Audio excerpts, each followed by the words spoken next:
네, 7회차 강의를 시작하도록 하겠습니다.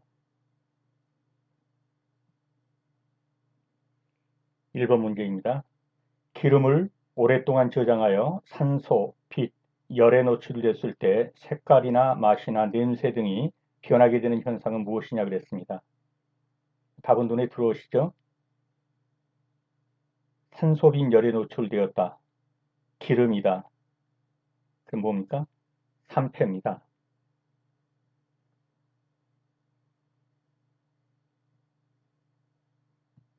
산패인데요. 여기 한번 보시죠. 산패. 유지식품이 기름이죠. 빛, 산소, 열 등으로 인해서 산화되고 변질되는 것이다. 이것과 반대되는 것으로 항상 시험에 나오는 건 이거죠. 예, 발효, 부패, 후란, 발효, 부패, 후란 이런 것들은 다 미생물의 작용에 의한 것입니다. 근데 3패는 미생물의 작용에 의한 것이 아니라 유지식품이 빛, 산소, 열 등에 노출되어서 그냥 산화되고 변질되는 것이다. 이렇게 해서 많이 나오는 것이죠. 간단히 보면 발효는 탄수화물이 미생물의 불의작용으로 이렇게 변하는 것이고요. 부패는 단백질이 미생물 작용으로 이렇게 변하는 것이고요. 후라는 단백질 식품이 세균도 호기성 세균에서 변질되는 것을 후란이라고 한다. 네, 그 정도입니다. 답은 4번입니다. 다음입니다. 수질의 오염 정도를 파악하기 위한 BOD의 측정 시 일반적인 온도와 측정 기간은 이건 그냥 답이 들어오시죠. 20도씨에서 5일간 측정을 하는 것이죠. 20도씨에서 5일간 개수를 잠깐 보겠습니다. 예, BOD는 뭐라고 그랬습니까? 생화학적 산소 요구량. 예, 그것을 파악하기 위해서 20도씨에서 5일 동안에 얼마만큼 산소가 소비되었는가를 측정해서 오염도를 측정합니다. 3번입니다. 찹쌀떡이 맵쌀떡보다 더 늦게 굳는 이유는 무엇인가 그랬습니다. 그래서 답이 눈에 들어와야 합니다. 다른 많은 것은 모른다 할지라도 아밀로펙틴이 많기 때문이다. 답이 눈에 들어와야 되는데요. 첫째 보십시오. 맵쌀은 아밀로스하고 아밀로펙틴의 비율이 20대 80입니다. 2대 8이죠. 근데 찹쌀은 아밀로스와 아밀로펙틴의 그 비율이 뭐냐면 전체가 다 아밀로펙틴입니다. 그래서 전분의 노화는 아밀로스의 함량이 많을수록 빨리 일어난다. 그렇죠? 아밀로스의 함량이 20%니까 더 빨리 일어나는 거예요. 그래서 맵쌀떡이 더 빨리 굳는다. 결국 뭡니까? 찹쌀떡이 맵쌀떡보다 더 늦게 굳는 이유는 뭐가 많기 때문이다? 맵쌀보다 아밀로펙틴의 함량이 더 많기 때문이다. 다음입니다. 육류의 사후강직과 숙성에 대한 설명으로 옳은 것은 이 부분은 좀 정확하게 이해를 하시고 눈도장을 찍으셔야 됩니다. 사후강직이란 것은 죽은 다음에 이제 뻣뻣해진 것이죠. 사후강직은 동물을 도살한 후에 산소 공급이 중단되어 나타나는 현상이다. 그건 맞습니다. 산소 공급이 안 되기 때문에 일어나는 현상인데 그 일련의 현상이 이제 어떻게 일어나느냐 하는 것이죠. 도살 후에 글리코겐이 현기적인 상태에서 왜 현기적입니까? 산소 공급이 안 되니까 현기적인 젖산을 이건 어떻게 하나서 분해한다. 이게 맞는지 틀린지를 한번 보시자고요. 그다음에 근육 내 단백질 분해 효소에 의해서 근육 단백질이 분해되는 것을 말한다. 소고기와 돼지고기의 최대 경직 시간은 같다. 자, 이것은 아주 분명히 맞는 것이니까 옳은 건 답은 이건데요. 소고기와 돼지고기 최대 경직 같다. 이건 아주 분명히 틀린 것이에요. 왜냐하면 그 크기가 동물의 크기가 클수록 길어요. 경직 시간이 작을수록 작고 뭐 예를 들면 소는 24시간, 돼지는 12시간, 닭은 뭐 2시간 이런 식으로 등치가 큰 동물일수록 경직 시간이 길고 등치가 작은 동물일수록 일반적으로 경직 시간이 짧아요. 그래서 경직 시간이 같다 그러면 분명히 틀린 거고요. 자, 근육 내 단백질 분해 요소에 근육 단백질이 분해되는 것을 말한다. 이것은 완전히 틀린 것은 아니에요. 그러나 여기서 답을 굳이 골라야 하기 때문에 이건데요. 근육 내 단백질 분해 요소에서 근육 단백질이 분해된다는 것은 강직은 아니지만 숙성에는 해당돼요. 그런데 여기서 묻기를 뭐랬냐면 사후 강직과 숙성에 대한 설명으로 이렇기 때문에 사후 강직에 대한 설명으로서는 분명히 틀린 거예요. 그러나 숙성에 대한 설명으로서는 틀렸다고 말하기 어렵습니다. 이런 문제는 좋은 문제는 아닙니다. 그 다음에 살펴봐야 될 것은 도살 후에 글리코겐이 현기적인 상태 젖산을 분해한다. 이 말이 맞는지 틀린지를 이제 보자는 것이죠. 자, 여기에 제가 사후강직을 좀 설명을 했습니다. 사후강직은 동물을 도살한 후에 뭡니까? 산소 공급이 중단돼요. 예, 이 표현이 나오면 이건 무조건 맞습니다. 당질의 호기적 분해가 일어나지 않아서 왜 산소가 없으니까 안 들어가니까 이 탄수화물을 분해해야 되는데 호기적 분해가 안 일어난다는 거죠. 그러다 보니까 근육 중에 젖산이 증가해요. 그래서 근육 수축이 일어나서 경직된다. 좀 이따 보겠지만 이제 액토미오신이 여기 작용을 해요. 근육 수축이 일어날 때. 그래서 몇 가지 젖산이 그러니까 이거죠. 산소 공급이 중단되는구나. 그리고 젖산이 생산되는구나. 그리고 액토미오신이라는 것이 나와서 근육 수축이 일어나는구나. 이 정도는 알아두셔야 돼요. 그 다음에 소는 24시간, 돼지는 12시간, 닭은 12시간 정도가 경직 시간이다. 일반적으로 그렇다는 겁니다. 그 다음에 어육, 생선이죠. 어육은 축육에 비해서 결합 조직이 적기 때문에 이것도 심심찮게 시험에 나오니까 알아두셔야 돼요. 원래 육질이 연해요. 어육은 원래부터. 그 때문에 숙성을 하지 않고서도 사후경직의 상태의 것을 이제 뻣뻣한 것을 이거 활기가 좋다고 해서 식용에 제공한다는 것이죠. 그러니까 육류처럼 그렇게 사후경직 상태가 뻣뻣해서 못 먹겠다 이럴 정도는 아니라는 거예요. 어육은 비교적 이 경직으로 인한 피해가 그렇게 많지 않다 이렇게 보시면 되고요. 자, 이 문제도 비슷하니까 먼저 보시죠. 육류의 사후강직과 숙성에 대한 설명으로 틀린 것은 사후강직은 근섬유가 미오글로빈을 형성하여 근육이 숙취되는 상태이다. 이건 아주 분명히 틀렸죠. 아까 이게 뭐라고 그랬습니까? 액토미오신이라고 그랬죠. 그래서 이건 아주 분명히 틀린 것이라서 이건 답이 될 수가 있어요. 도사로 글리고겐이 현기적인 상태에서 젖산을 생성하 이거는 맞습니다. 글리고겐이 현기적인 상태에서 젖산을 생성합니다. 그리고 이 젖산이 생성되고 pH가 저하되면서 액토미오신이라는 뻣뻣하게 경직 물질이 이제 나오게 되죠. 자, 그 다음에 사후 강직 시기에는 보수성이 저하되고 지금 물이 별로 없어요. 즉 뭡니까? 촉촉하지는 않다는 얘기죠. 육질이 많이 유출돼 버려요. 그 다음에 자가 분해 요소인 카텝신에 의해서 연해지고 맛이 좋아진다. 이건 뭡니까? 이건 숙성에 대한 설명입니다. 이거는 그래서 사후강직과 숙성. 그래서 이런 문제는 좀 좋은 문제예요. 이건 분명히 숙성으로서 맞는 거 이게 자가 분해 요소인 이제 강직이 끝나면은 사후강직이 끝나면은 이 카텝신이라는 분해 요소가 나와가지고 다시 숙성돼서 맛이 좋아지는 거예요. 그래서 틀린 것은 미오글로빈이 아니라 액토미오신을 형성해서 근육이 수축된다. 자, 이제 한번 보십시오.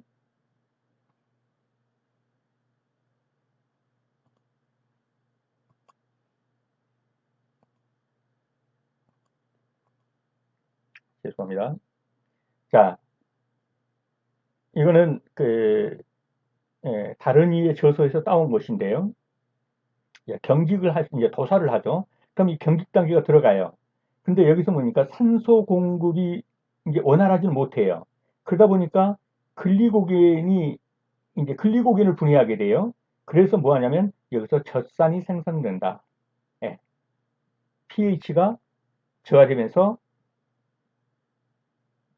젖산이 생성된다. 그 다음에 이제 여기서 pH가 젖산이 생성되고 pH가 저하되면서 액틴과 미오신이 결합해 가지고 이 근육 수축을 일으키는 액토미오신이 생기게 된단 말이에요. 액티미오신이라는 물질이 생기면서 여기서 이제 강하게 강직이 일어난다는 거예요. 그러다가 어느 시기가 지나면 즉 사후 경직이 최대의 피크점이 오른 다음에 예? 이 사후경직이 끝난 다음에 어느 정도 피크에 오른 다음에는 단백질 분해 요소가 활성된다. 이게 아까 카텝신이었단 말이에요. 예. 그래서 이제 분해가 시작되면서 맛성분이 생성이 되고 쇠고기가 연해지고 육즙이 풍부해서 보수성이 증가하고 향미가 난다. 이렇게 해서 이게 숙성의 단계로 오는 거예요. 이해가 되셨죠? 젖산이 생성되고 pH 농도가 낮아지면서 어느 정도 되면 젖산이 이제 생성이 중단되면서 액토미오신이 생기게 되고 강직이 일어나면서 최대 강직 상태가 지난 다음에 예, 단백질 분해 요소가 나와서 다시 분해를 시작하면서 고기가 연해지고 보수성이 좋아지는 그런 단계로 간다. 자, 이제 그렇게 보고 앞으로 다시 한번 가서 이 문제들을 보면 좀 더 분명해질 거예요. 사후광직은 동물을 도살한 후 산소 공급이 중단이 나타나는 현상이다. 맞죠? 도살 후 근리구균 형기적 상태의 젖산을 분해한다가 아니라 뭐라고 그랬습니까? 생성한다. 이래야 맞는 거예요. 생성한다. 다음에 근육 내의 단백질 분해 요소의 근육 단백질이 분해되는 것을 말한다. 이것은 엄밀하게 말하면 숙성입니다. 근데 여기서 묻기를 사후광직과 숙성을 동시에 물었기 때문에 이런 것은 그, 에, 맞다고도 할 수 없고 틀리다고도 할 수 없는 그런 거예요. 근데 분명한 답이 여기에 있기 때문에 산소 공급이 중단되어 나타나는 현상이다. 이걸 고르셔야 되는 거예요. 다음입니다. 사과나 딸기 등이 잼에 이용되는 가장 중요한 이유는 이것도 무조건 답이 들어와야 합니다. 자세한 걸 모른다 할지라도 그냥 답은 아셔야 돼요. 답은 2번입니다. 펙틴과 유기산이 함유되어 잼 제조에 적합하므로 이런 문제가 나오면 거의 대부분 문제은행이기 때문에 이대로 나와요. 그래서 사과, 딸기, 잼 이게 왜 잼이 많이 이용될까? 펙틴, 유기산이 많이 함유돼서 잼 제조에 적합하다. 자, 좀 더 들어가 보겠습니다. 잼을 만들기에 적당한 과일의 조건. 충분한 양의 뭐가 있어야 됩니까? 펙틴과 거기에 함유된 유기산이 있어야 돼요. 이걸 가지고 있어야 돼요. 펙틴과 유기산. 사과나 딸기, 자두 등은 펙틴과 산이 많아요. 유기산이. 그래서 잼 제조에 적합한 과일이라는 거예요. 펙틴은 과일류에 많이 들어있는 다당류의 하나로서 세포를 결합하는 작용을 해요. 세포들을 결합해요. 그러니까 끈적끈적하게 되죠. 예, 그래서 잼이 되는 거예요. 이해가 되셨죠?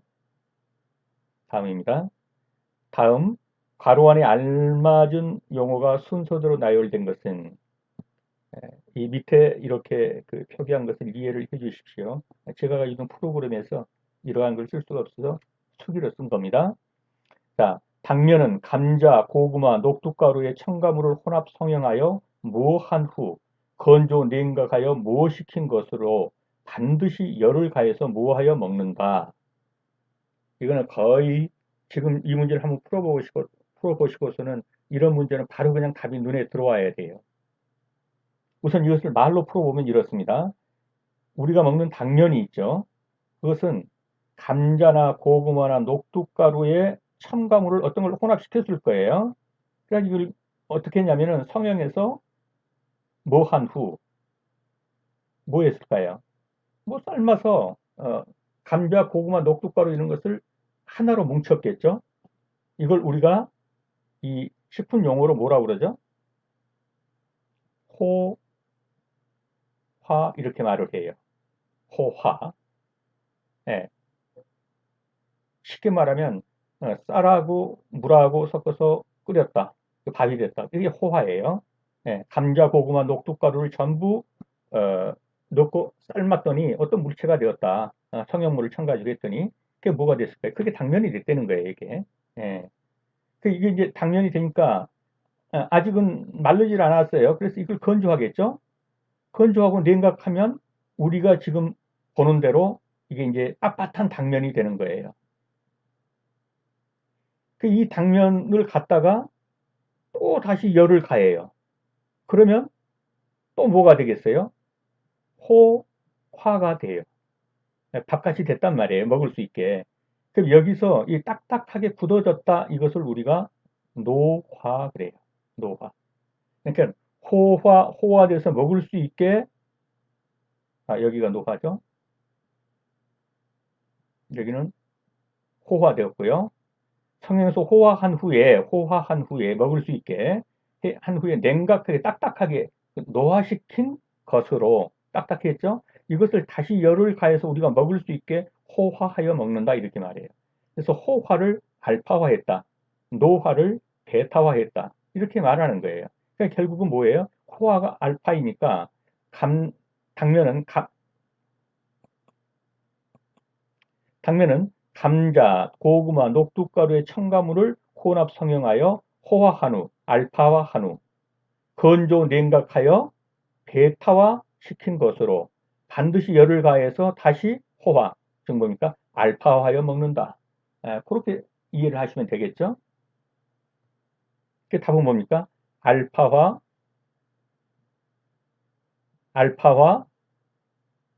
베타화, 알파화. 알파화해서 만들고 말려서 베타화 시키고 다시 물하고 끓여서 알파화해서 먹고. 답이 눈에 들어오시나요? 이거는 거의 직관적으로 맞출 수 있을 정도가 돼야 합니다. 설명을 좀 더 드려볼게요. 호화, 알파화, 전분이 열과 수분에 의하여 팽창돼서 그 물리화학적 성질이나 구조가 변하여 점도가 증가하고 끈적끈적하게 된다는 거죠. 수용성이 증가하고 물기가 잘 흐르고요. 부피도 증가해요. 불었죠. 이런 성질을 가지는 쪽으로 변화되는 과정. 이걸 젤라틴화 된다고 그러는데 아주 쉽게 말하면 우리가 말하는 밥입니다. 이 밥 짓는 거, 이게 호화예요. 근데 밥을 오래 놔두면 또 굳어지죠. 그 굳어지는 것은 뭐예요? 밥이 굳어지는 것은 이것이 노화예요. 다만 저기서 이 호화를 알파화, 이 노화를 베타화 그랬을 뿐이에요. 노화는 뭡니까? 알파화한 전분을 바깥이 된 전분을 다시 실온에 방치할 때 오래 놔두면 이게 뭡니까? 차차 굳어져서 이게 베타 전분으로 되돌아가는 현상. 이렇게 베타화된 전분을 다시 열과 수분을 가하면은 그 알파화돼서 소화가 잘 되는 우리가 당면 끓여 먹는 그런 것이 되겠죠. 네. 다음입니다. 소고기 부위 중 탕, 스튜, 찜 조리에 가장 적합한 부위는 지난번에도 제가 이걸 한번 이제 말씀을 드리면서 이게 그 책마다 조금씩 다르게 설명하고 있어서 어려움이 있다는데 이제 이 시험 문제 위주로 보겠습니다. 시험 문제에서 탕, 스튜, 찜 요리에 가장 적합한 게 뭐냐 그러면 답은 4로 나옵니다. 사태예요. 이건 맞아요. 탕, 스튜, 찜 조리에 가장 적합한 부위는 그러면 사태입니다. 제가 이제 이 문제를 우리 시험에서 정답을 어떻게 처리하고 있는가 시험용으로 한번 볼게요. 사태. 여기 있죠, 사태가. 요 사태를 우리 시험용에서는 탕, 스투, 찜으로 그렇게 그 지문을 형성해요. 그 다음에 안심. 안심은 여기 있죠. 요 안심은 우리 시험에서 지문은 주로 구이나 스테이크로 쓰인다. 그렇게 말을 해요. 여기도 마찬가지죠. 설도. 설도가 이거죠. 이 설도를 우리 시험에서는 스테이크, 육회, 육포, 요런 그 지문으로 형성을 해요. 그러니까 설도가 나오면 스테이크, 육회, 육포 이렇게 고르시면 될 것 같아요. 양지, 양지 이거죠. 여기 이 양지는 우리 시험의 지문은 전골, 조림, 탕, 편육 이런 식으로 지문이 형성돼요. 어떻든 이 밑에 쪽으로 오면은 끓이는 쪽이 많이 가죠. 이 근육이 질겨서 예. 그다음에 이 위쪽 이 등심이라든가 이쪽으로는 고기가 연해서 주로 구이나 스테이크 쪽으로 많이 간다고 지난번에도 말씀드렸죠. 이렇게 지금 묻는 것은 뭐였습니까? 사태를 물었죠. 사태를 예. 탕, 스튜, 찜 이렇게 기억해 주시면 좋겠습니다. 다음입니다. 식품에 존재하는 물의 형태 중 결합수, 결합수에 대한 설명으로 옳은 것은 무엇이냐 그랬어요. 이 결합수에 반대되는 말이 우리가 뭐라고 그랬습니까? 자유수. 이렇게 말했죠. 지금 우리가 먹는 물, 쓰는 물은 다 자유수예요. 있는 그대로의 물. 이 자유수는 뭐예요? 그냥 천연적인 물이에요. 그럼 결합수는요? 이 천연적인 물에 무언가를 한 거예요. 결합을 시켰어요. 뭐하고? 제품하고. 제품 속에 어떤 용도하고 결합을 시켰다. 이렇게 보시면 돼요. 그래서 이 결합수는 이 자유수에서 나타나는 현상들이 안 나타나요. 예를 들면 자유수는 뭡니까? 0도씨 이하가 되면 얼어요. 자유수는 이게 자유수예요. 근데 결합수는요. 0도씨 이하가 돼도 얼지 않아요. 자유수는요. 100도씨 이상이 되면 끓어요. 그런데 이건 100도씨 이상이 돼도 끓지 않아요. 예를 들면 여기 표면 장력이 있죠? 예. 이 자유수는 표면 장력이 있단 말이에요. 그런데 결합수는 이런 그 자유수에 보는 게 없어요. 결합된 성욕을 오른 것은 이것도 솔직히 이건 자유수예요. 100도씨에서 증발해 수증기가 된다. 이것도 자유수예요. 수용성 물질을 용매로 작용한다. 이거 일반적으로 자유수가 다 있는 거예요. 근데 뭡니까? 0도씨하에서도 오르지 않는다. 이건 자유수가 아니죠. 이게 결합수의 특징이에요. 이런 게요. 이런 걸 이렇게 결합수라고 한다는 거죠. 자, 결합수를 한번 볼게요. 결합수. 수용액, 식품, 젤 또는 살아있는 조직에 존재하는 물 중에서, 물 중에서 그들의 용질, 구성분자, 구성 성분 등에 강하게 끌어 당겨지고 있어서 간단히 제거할 수 없는 물 분자. 왜? 결합시켜놔서 그래요. 의도적으로. 결합소에서는 일반적으로 물 분자가 어떤 거에 의해서 수소에 의해서 결합되고 있어요. 일반적으로 수소에 결합되게 만들었단 말이죠. 어떤 식품의 특정한 목적 때문에 이에 반해서 이와 같은 결합을 하지 않고 자유롭게 돌아다닐 수 있는 물을 자유수라고 한다. 즉 투입도 가능하지만 물만 분리도 가능한 거 이런 것이에요. 근데 결합수는요. 수소가 강하게 끌어당김으로 결합을 시켜놨기 때문에 분리하기가 어려워요. 분리 안 된단 말이죠. 결합수는 건조 조작으로 제거하기 어렵고 좀 건조시키면 이 자연수는 그냥 말라버리죠. 증발되니까. 그러나 결합수는 그렇게 안 돼요. 촉촉함을 유지하게 하는 거예요. 그 다음에 비행점에서 통결하기도 어려워요. 0도씨에서 얼지 않습니다. 다른 물질을 용해시키는 용매로쓸 성질도 없어요. 그래서 일반적인 물과 다른 성질을 나타낸다. 결합수는 식품 중에 탄수화물이나 단백질 분자의 일부분을 형성하는 물로 왜요? 결합시켜 놨단 말이죠. 탄수화물이나 단백질하고 이 물을 갖다 결합시켜 놨어요. 그래서 따로 예, 이 압력을 가한다고 물만 빠져나거나 그러질 않아요. 0도씨 이하에서도 또 얼음으로 동결되지도 않는다. 자, 이 정도로 자유소와 결합소를 말씀드렸습니다. 다음입니다. 인수공통 감염병 중 병원체가 세균인 것은 자, 인수공통 감염병이라는 건 뭡니까? 사람과 척수동물 사이에 공동으로 걸리는 거예요. 전염되고. 그런데 가만히 보세요. 일본내염, 후천성 면역결핍증, 돈단독증, 광견변증 이게 다 지금 인수공통이에요. 일본내염도 지난번에 말씀드렸죠. 돼지의 피를 빨아먹은 돼지 안에서 이게 숙주란 말이죠. 일본내염의 그 균이. 근데 이 피를 빨아먹은 모기가 사람 물면 걸리는 거예요. 그래서 인수공통이에요. 후천성 면역 에이즈 같은 거예요. 그다음에 돈다운독증. 돼지가 걸린 건 사람도 걸리고 광견병. 개가 걸린 건 사람도 걸려요. 그런데 여기서는 그러면 다 인수공통인데 뭐냐? 병원체가 세균인 게 뭐냐? 세균인 거, 그럼 이 말이 뭐예요? 세균인 것도 있고 세균 아닌 것도 있는데 주로 그건 뭐이겠어요? 바이러스겠죠? 즉 이걸 찾아낼 수 있겠느냐? 이걸 물은 거예요. 세균과 바이러스를. 그럼 바이러스가 무엇인지를 일단 알아야 돼요. 이건 늘 말했지만 제가 뭐 그, 복태가 비 오는 날 홍천에 가서 지나가는 사람들을 붙들고 어? 당신 내 애인 네 소를 아냐? 뭐 이렇게 물었다고 그랬죠. 이게 이 비루스 이거 옛날에 바이러스를 비루스라고 그랬어요. 그래서 이제 이걸 비루스예요. 비 오는 날 홍역이에요. 천연두예요. 유행성 이하선염 이런 거예요. 유행성 뭐 이하선염. 이게 뇌라고 합시다 그냥. 그래서 이것이 뇌염이에요. 이게 미친개병인데 이게 광견병이에요. 이게 소아마비인데 이걸 폴리오라고도 해요. 소아마비. 그래서 보고독을 먹고 잘못된 그 테트로도 톡신, 예, 보고독인 테트로도 톡신을 잘못 먹고 약간 정신이 간 복태라는 내 친구가 비 오는 날 바이러스죠. 홍천, 여 강원도 홍천에 가서 홍역과 천연두 지나가는 사람들 붙들고 유노미소 이렇게 물었다는 거예요. 내 애인 미소를 아냐? 예, 유행성 이하선염, 뇌, 윤회, 뇌염, 미친개병, 광견병, 폴리오, 소아마비. 예, 그래서 이것이 바이러스가 옮기는 병이에요. 그럼 보십시오. 뇌염, 바이러스가 옮기죠. 후천성 면역결핍증, 바이러스가 옮기죠. 광견병, 바이러스가 옮기죠.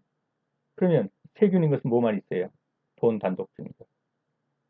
그래서 인수공통 감염병에서 병원체가 세균인 것은 그러면 돈 단독증입니다. 나머지는 다 뭡니까? 바이러스 옮기는 병.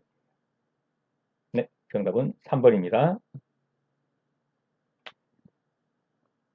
자, 인수공통 감염병은 동물과 사람 간에 전파되는 병원체에 의해 발생되는 감염병이다.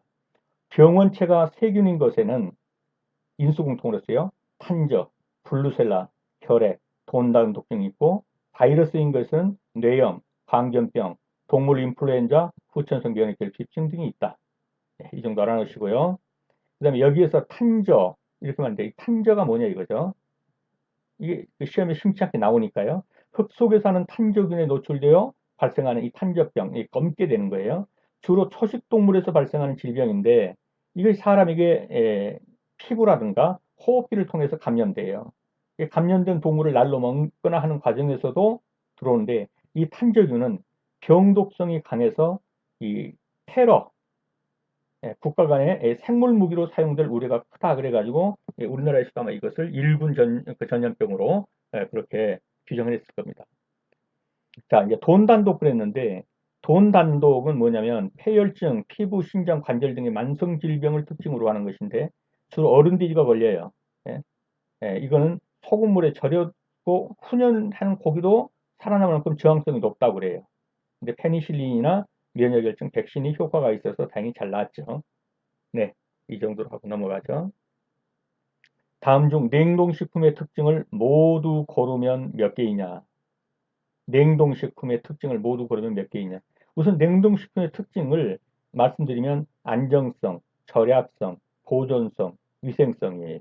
여기서 말하면요. 그래서 여기 답은 뭐겠어요? 네, 네 개, 이게 되겠죠.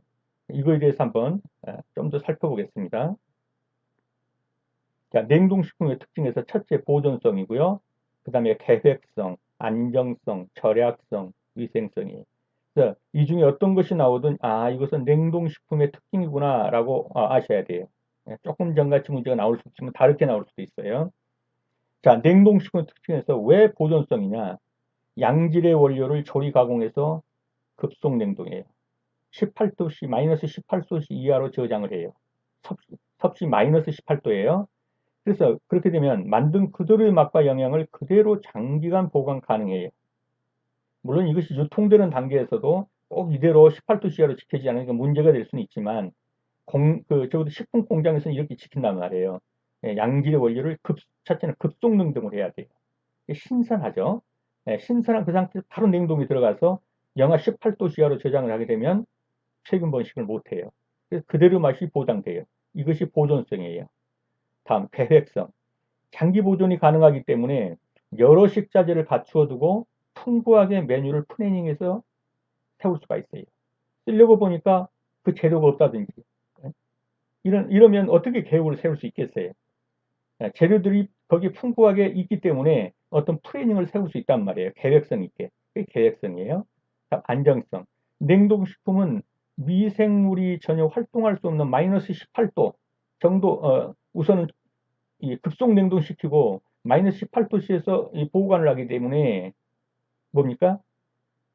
미생물이 활동할 수가 없어요. 그래서 합성 보존용, 방부제 같은 건 칠 필요도 없어요. 그래서 안심하고 이용할 수 있다. 안전한 식품이다. 그래서 안정성이라고 해요. 다음 전략성입니다. 제조 과정 중 일단 1차 조리가 돼 있어요. 그래서 조리 시간이 대폭 절약돼요. 그런 면에서 전략성이에요. 그래서 단시간에 대량 조리가 필요한 집단급식 등에서 많은 시간을 절약하고 그 시간에 맞춰서 음식을 낼 수 있겠죠. 이게 전략성입니다. 다음 위생성이에요.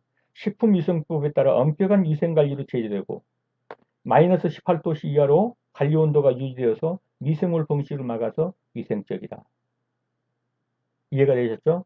자, 그래서 냉동식품의 특징, 잘 보존할 수가 있다. 예, 잘 보존해 놓으니까 어때요? 메뉴를 플래닝하기가 쉽다. 계획 걸 가지고.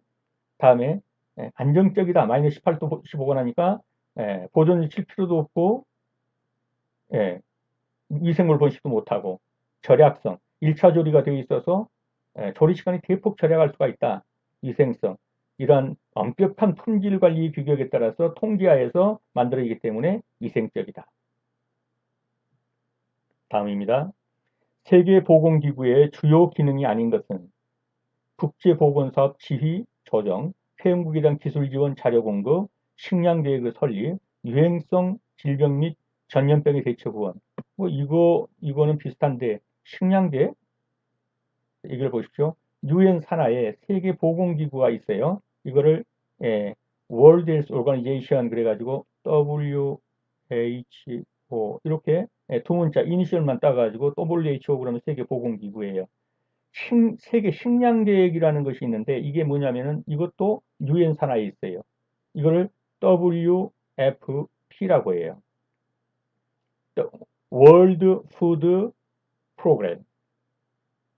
그래서 유엔 산하에 세계 보건기구도 있고 세계 식량 계획도 있어요. 이거 WFP라고 한다. 이건 다른 거예요. 이거는 뭐에 대한 지금 말했습니까? WFP를 얘기한 거고 요거는 뭐예요? 요거는 WHO를 말하는 것이고. 이해가 되시죠? 원가 계산의 목적으로 틀린 것은 가격 결정, 원가 관리, 예산 편성, 기말 재고 측정. 답은 그냥 눈에 들어오죠. 원가 계산을 왜 하나요? 예, 결국은 우리가 어떤 뭐 식당을 하거나 뭐 이렇게 할 때 뭐 보고 하는 것입니까? 이익 보고 하죠. 이익 보고 하는데 이익은 어떻게 계산됩니까? 총 매출액에서 원가와 관련되는 모든 비용을 다 제한다면 그 이익이 되겠죠.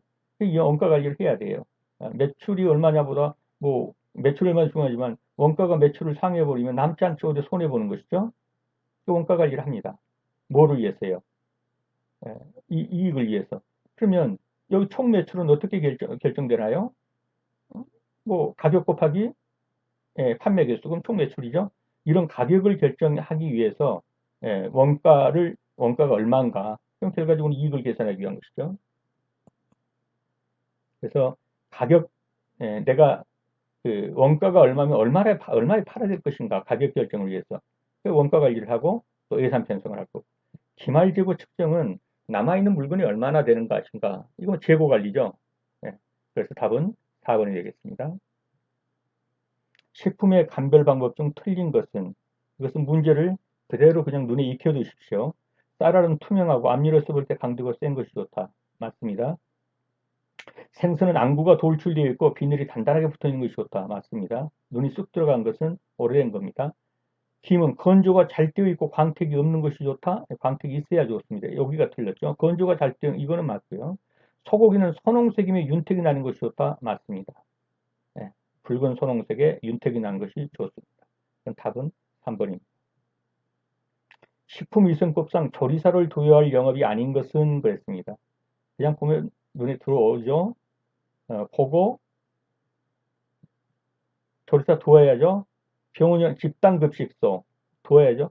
집단급식소는 50 특정 다수인에게 50인분 이상의 식사를 제공하는 것, 계속적으로.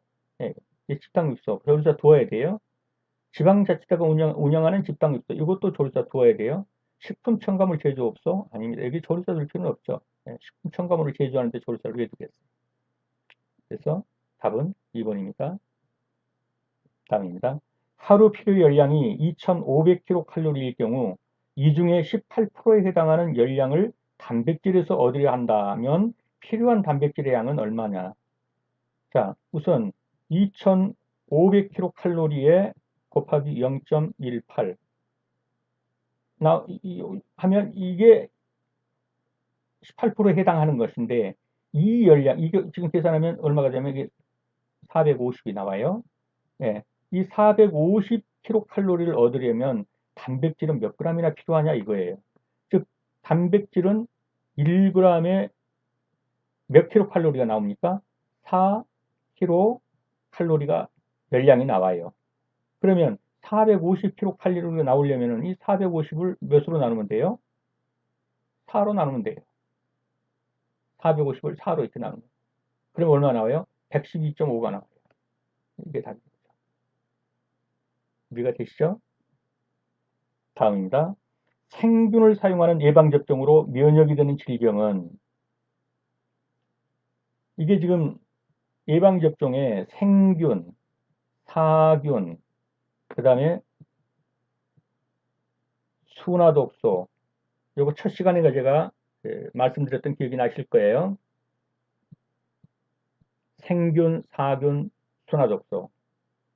우선 순화독소는 뭡니까? 순화독소는 파상풍이에요. 파상풍. 그 다음에 생균을 맞는 거, 사균을 맞는 거. 그런데 우선 사균을 맞는 것은 콜레라하고 백일이에요. 그 나머지는 다 생균이에요. 그냥 애우기 쉬운 요것만 외우시고, 왜? 시험은 그런 거 나오니까요. 사균이면 콜레라나 백일이고, 순화독소는 파상풍이다. 나머지는 생균 맞는다. 그렇게 보시면 돼요. 요거를 좀 더 자세히 한번 봐드릴게요. 자, 생균 예방접종을 하는 거, 폴리오, 소아마비죠, 홍역, 결핵, 황열, 탄저병, 이런 것들이 다 생균을 맞는 거예요. 자, 사균, 죽은균을 맞는 거, 콜레라, 백일해, 순화독소, 약화시켜서 맞는 거예요. 화상풍. 그럼 다시 가보세요. 생균을 사용하는 예방접종으로 면역이 되는 질병은 생균 맞는데요. 어떤 거예요? 요거는 순화독소 맞고요. 요거는 사균 맞고요. 3번 폴리오죠? 요거는 생균을 맞는다. 됐죠? 다음 식품 중 직접 가열하는 급속 해동법이 많이 이용되는 것은, 우선 생물하고 1차 가공된 걸 보세요. 이거 생물이죠? 이거 생물이죠? 이거 생물이죠? 이거는 1차 가공된 것이죠.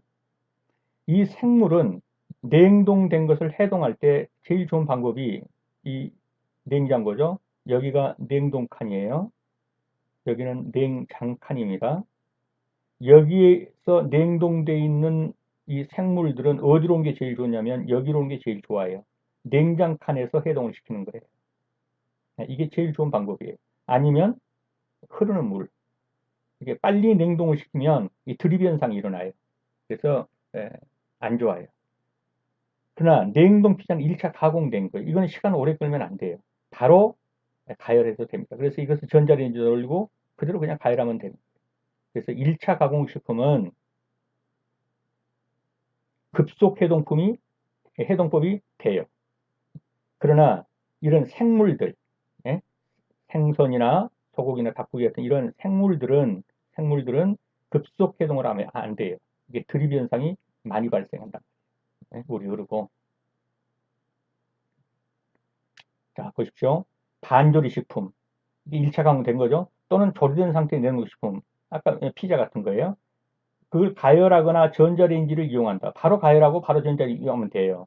그러나 냉동 육류, 생물, 어류 이런 거는 높은 온도에서 해동하게 되면 조직이 상해서 드립이 많이 나와요. 예. 그리고 냉장고나 흐르는 냉수에서 밀폐한 채 해동하는 게 좋다. 아까 말씀드렸죠? 예. 여기에서 냉동된 육류나 생선이나 이런 것들은 여기로 내려서 이 냉장칸에서 해동하는 게 좋다. 그러나 반조리 식품이나 조리된 상태의 어떤 뭐 피자라든가 냉동된 피자랑 이런 것을 바로 렌즈에 돌려줘야 한다. 가져가는 전자레인지 돌려야 된다. 생선 조리 방법에 대한 설명으로 틀린 것은 생강과 술, 비린내 없앤다. 맞죠? 처음에 가열할 때 수분가는 뚜껑을 약간 열어서 비린내를 휘발시킨다. 맞았습니다. 모양을 유지하고 맛성분의 유출을 방지하기 위해서 양념간장이 끓을 때 생선을 넣기도 한다. 그렇지 않기도 하지만 넣기도 한다. 맞아요. 신선도가 약간 저하된 생선은 조미를 비교적 약하게 하고 뚜껑을 덮어서 짧은 시간에 끓인다 그랬는데 이건 틀렸죠. 이게 답인데요. 어떻게 합니까? 조미를 비교적 강하게 합니다. 예, 냄새가 좀 날 수도 있습니다. 먹을만은 한데, 그 조미를 비교적 강하게 하고 뚜껑을 연 채로 끓인다. 그래서 이 두 분이 조리를 강하게, 그 다음에 뚜껑을 열고 끓인다. 이렇게 맞습니다.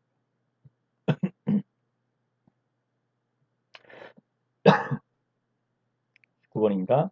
공중보건에 대한 설명으로 틀린 것은 목적은 질병 예방, 수명 연장, 전체 신체 건강 증진이다. 맞죠? 공중보건의 최소 단위는 지역사회, 공중입니다. 공중보건학에는 환경위생 개선, 감염병 관리 등이 포함된다. 맞습니다. 주요 사업 대상은 개인의 질병 치료이다. 이 질병 치료는 병원에서 하는 것이지 보건소의 주요 여기서 지금 뭡니까? 주요 업무다. 주요 업무는 아닙니다.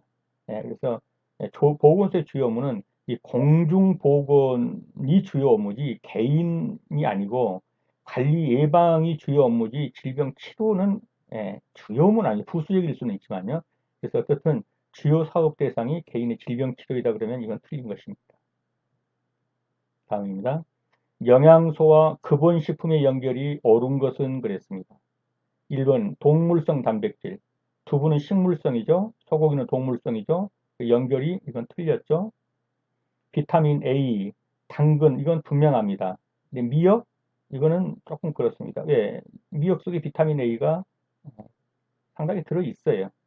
그래서 이거는 좀 그다음에 필수 지방산, 대두유 버터 그랬는데요. 필수 지방산이 뭐냐 하면은 에, 몸이 자체적으로 만들어낼 수 없는 지방산이에요. 그래서 이런 것은 밖에서 음식으로 먹는 수밖에 없습니다.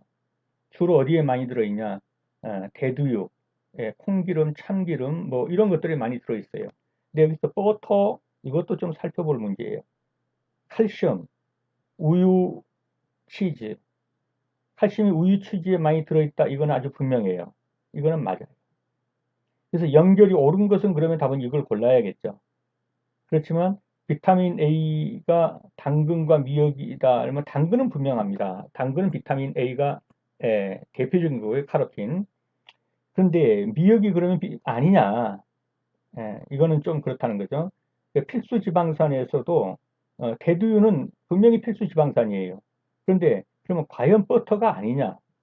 이거는 좀 살펴봐야 돼요. 자, 여기 봅시다. 동물성 단백질 어떤 거냐? 소고기, 돼지고기, 닭고기. 예, 시험에 만약 나왔는데 이게 나왔는데 잘못하면 안 돼요. 달걀이나 우유에 들어있는 단백질은 동물성 단백질입니다. 식물성 단백질, 콩, 곡류, 여기에 많이 들어있어요. 자, 필수 지방산입니다. 세포의 성장과 실체의 발달 과정에 꼭 필요한 지방산, 필수죠. 그런데 체내에서는 합성할 수 없는 지방산, 이것을 우리가 그래서 필수 지방산 또는 필수 아미노산 그럴 때도 마찬가지예요. 그래서 필수라는 것은 몸이 자체적으로 만들어지지 못해서 반드시 외부에서 예, 흡수해야만 되는 것, 이것을 필수 지방산 그래요. 그래서 이 필수 지방산이 많이 들어있는 음식은 콩기름, 참기름, 옥수수 기름, 견과류, 등푸른 생선 이런 것들이 많이 들어있어요. 다시 아까 문제로 한번 가서 보세요. 칼슘은 우유, 치즈 많이 들어있고 동물성 단백질은 이거는 두부가 식물성 단백질이기 때문에 이거 소고기는 동물성 단백질이고요. 비타민 A는 당근에는 분명히 많이 들어있어요. 미역에도 안 들어있는 게 아니에요. 그래서 조금 그렇다는 거고 필수 지방산은 대두유 많이 들어있다. 그러니까 버터는 이거 말하기 좀 어려워요.